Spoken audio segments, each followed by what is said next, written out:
Getting my life together டே 10. இன்னைக்கு காலையில் தூங்கி எழுந்திரிச்சோன்னே கீரை குக்கும்பர் ஸ்மூத்தி குடிச்சிட்டு வாக் போக ஸ்டார்ட் பண்ணிட்டேன். இன்றைக்கும் அரௌண்டு 6000 ஸ்டெப்ஸ் கிட்ட வாக் போயிருக்கேன். 300 கேலரிஸ் பர்ன் ஆயிருக்கு.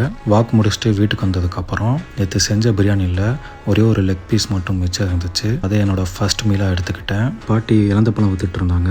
இலந்தப்பழம் சாப்பிட்டு ரொம்ப நாள் ஆச்சுன்னு நான் அவங்ககிட்ட இலந்தப்பழம் வாங்கினேன். வாங்கி முடிச்சுட்டு நேராக எங்கே போனேன்னு பார்த்தீங்கன்னா Apple mobiles Moto Edge 70 mobile தான் வாங்கியிருக்கேன். எனக்கு ரொம்ப பிடிச்சிருக்கு. இன் அண்ட் ஃபீல் வேறு லெவலில் இருக்குது. டிஸ்பிளே எல்லாமே சூப்பராக இருந்துச்சு. பெர்ஃபார்மன்ஸும் நல்லா இருக்குது. முக்கியமாக பார்த்தீங்கன்னா ஃபோன் ரொம்ப ஸ்லிம்மாக இருக்குது. இன் அண்ட் ஃபீல் பிடிக்க நல்லா இருக்குது. இதுதான் அதுக்கப்புறம் நம்மளோட நியூ டிவைஸ். அப்புறம் ஆஃப்டர்நூன் பார்த்தீங்கன்னா சிக்கன் தைஸ் இருந்துச்சு. ஸோ அதை ஏர்ஃபேரில் குக் பண்ணி சாப்பிட்டேன். அப்புறம் நைட்டு ஒரு ஃபங்க்ஷனுக்கு போயிருந்தேன். ஸோ அங்கே சாப்பிட்ற மாதிரி ஒரு சுச்சுவேஷன் வந்துருச்சு. ஸோ ரொம்ப சாப்பிடாம 2 இட்லி 2 வடை கொஞ்சோண்டு சாம்பார் கேசரி கொஞ்சம் அவ்வளோதான் சாப்பிட்டேன். இதில் மட்டும் பார்த்தீங்கன்னா ஒரு 500 to 700 கேலரிஸ் தான் இருக்கும். கேலரி டிஃபிஷியட்டில் தான் இருந்திருக்கேன். ஸோ இன்னைக்கு ஓவரால் பார்த்தீங்கன்னா 1600 கேலரிஸ் சாப்பிட்ருக்கேன். அதில் 300 கேலரிஸ் பர்ன் பண்ணியிருக்கேன். இன்றைக்கும் நான் 1100 கேலரிஸ் டெஃபிஷியட்டில் இருந்து இந்த டேவை சக்ஸஸ்ஃபுல்லாக முடிச்சிட்டேன்.